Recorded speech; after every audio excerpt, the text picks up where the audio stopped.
Clark and Angel Reese eclipsed as WNBA smashes record. Without them as $5 million legacy stars shine, the WNBA has enjoyed another record-breaking year. Viewership and attendance have grown once again for the league, but unlike in 2024, it's not the likes of Angel Reese and Clark driving the growth, rather it's familiar stars who are carrying the WNBA. There is no doubt that the arrival of Clark and Reese last year kick-started a new era for the WNBA. The pair created an unprecedented level of anticipation for the 2024 season as a result of their famous rivalry in college, born out of that unforgettable 2023 clash between LSU and Iowa. Last season, the WNBA saw overall viewership go up 200%, while merchandise and jersey sales rocketed, and digital engagement also rose 470%, which led to a $49 million increase in media value. Clark's impact was specifically highlighted as the Indiana Fever enjoyed stunning success. The Fever saw their attendance rise by 320% to a league-leading average of 17,000, and of the 31 WNBA matches that averaged over 1 million viewers last season, 22 of them involved Clark. Clark and Reese's difficult 2025 season. The biggest question posed to the WNBA ahead of this season was whether they could retain fans from last year and keep this momentum of growth. When Reese and Clark had their controversy-filled season-opening clash in May, many thought the WNBA was set to break records again. However, it's pretty much been downhill for Clark and Reese since. Clark has played just 13 games this season as a result of an injury-ravaged season that forced her to shut down her season despite the Fever's run to the playoffs. While Reese and the Chicago Sky have endured a dismal campaign with a record of 10 wins and 34 losses, which has left them second bottom in the WNBA standings.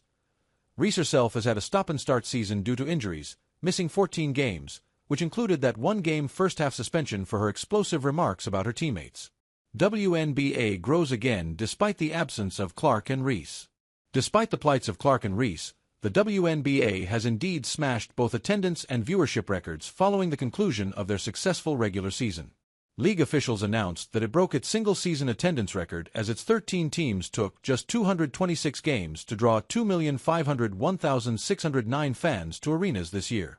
The last time the WNBA reached a similar figure was in 2002 when it had 16 teams, but it needed 256 games to reach the milestone. Furthermore, ESPN said its networks delivered the most-watched WNBA regular season in history. Over 25 games averaged 1.3 million, which is up 6% from last season's record year. One of ESPN's 10 most-watched games was between the Las Vegas Aces and the defending champions, the New York Liberty, a game which involved MVP-chasing Aya Wilson.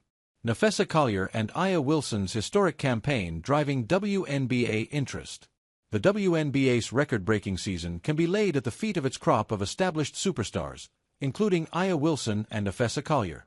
It's these familiar faces who have taken the interest brought by Reese and Clark and capitalized on it by delivering historic campaigns on the back of the years of pedigree in the league. Wilson, who is reportedly worth $4 million, has taken over the league by fueling the Aces' winning streak in August and positioning herself as a favorite for a fourth MVP award in 6 seasons. Wilson has enjoyed 13 games with more than 30 points, which is a WNBA single-season record, while her 22 three-pointers have captivated fans. She finished the regular season with averages of 23.4 points, 10.2 rebounds, and 2.3 blocks. Meanwhile, her MVP rival Collier is part of a Lynx team that finished with the best record in the WNBA. Much of their success this year has been driven by the unrivaled founder, who is tipped to rival Wilson for the MVP award and is also the favorite for Defensive Player of the Year accolade. She is averaging the second most points in the league with 22.9, while simultaneously being in the top 5 for blocks and steals, as she averages 1.5 and 1.6 in those categories, respectively. Collier's remarkable campaign was summed up when she became just the second player in WNBA history to finish a regular season with a 50-40-90 shooting split. That shooting split consists of 53.1% from the floor, 40.3% from the three-point range, and 90.6% from the free throw line. Only Elena Del Don in 2019 has achieved this milestone. While other WNBA stars like Alyssa Thomas of the Phoenix Mercury, veteran Breanna Stewart of the Liberty, and Jackie Young of the Aces are also platforming the league, there is no doubt that Wilson and Collier are simply the two breakaway phenoms. So with the WNBA postseason underway and interest peaking once again, it's clear Clark and Reese will have to re-earn their spots as the league's biggest stars amid the current dominance of Wilson and Collier.